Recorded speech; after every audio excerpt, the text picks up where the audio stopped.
that is everything around you that you call life was made up by people that were no smarter. Hey guys, and welcome back to UserError. So, drones are becoming very popular, and DJI is one of the biggest drone manufacturers there is right now. So, the link to the DJI website will be down in the description, but the drone we have in front of us here is the Phantom 2 Vision Plus. When you buy a drone, it comes everything you'll need to fly it right out of the package. When you first turn on your drone, there'll be some blinking lights on the bottom. The backlights will be blinking yellow. Now, before you start flying, you want to make sure these lights are blinking slowly green.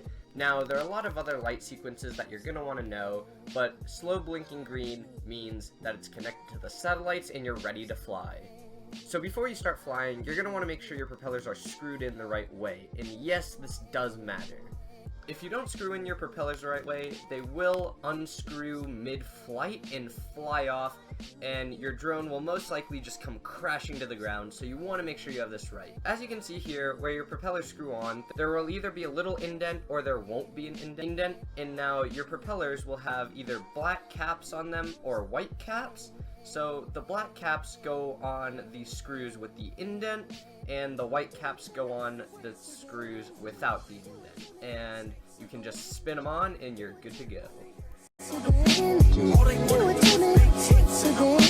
Now that you've got your drone up and running, you're ready to start flying. Now, a lot of people say that, oh, drones are so hard to fly, start with the smaller drone, they're hard to fly. But if you have your drone set up correctly, they're actually really easy to fly. As you can see on the controller, there are two joysticks, a right and a left, and those are going to be what you use for flying your drone. Now, the right joystick controls forward, backward, and side-to-side movement, while the left joystick controls up, down, right spin, and left spin.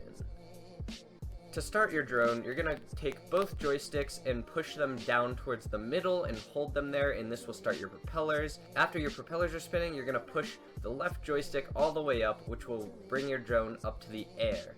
Now, there is a 50% chance of your drone tipping over, and a 50% chance of your drone actually taking flight. If your drone does tip over, don't be alarmed, just turn the propellers off by, once again, pushing those joysticks down towards the middle. Go pick up your drone and do the process again, hoping it'll get in the air this time.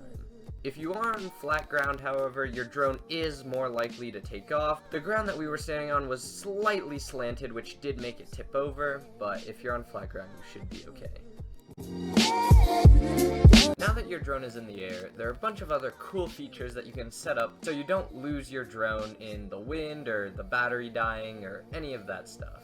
You can customize the settings, so if your drone is close to dead battery, it'll land itself. You can set a home point for it to fly back to if it loses signal. We currently have the drone set up if it loses signal or the controller shuts off, as long as it's still connected to the satellites, it will fly 20 feet up into the air from its location to avoid any obstacles underneath it, such as trees or anything like that, and it will fly back to the original place where it took off. You can set all this up with the little levers in the top right and left corner of the controller.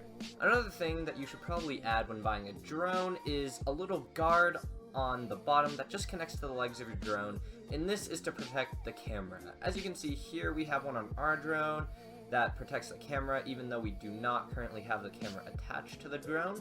We do suggest you take that off before flying if it is your first time flying, and get the feel of the drone before you put the camera on. But this guard does help protect the camera. So as you can see, the little square cut, that's where your camera will fit in, and your camera will be able to swivel and do everything that it normally does. This is just an added protection. Hopefully you guys did enjoy this video on DJI drones. If you did, definitely leave a thumbs up and a comment. And also don't forget to subscribe, and I will talk to you guys in the next video.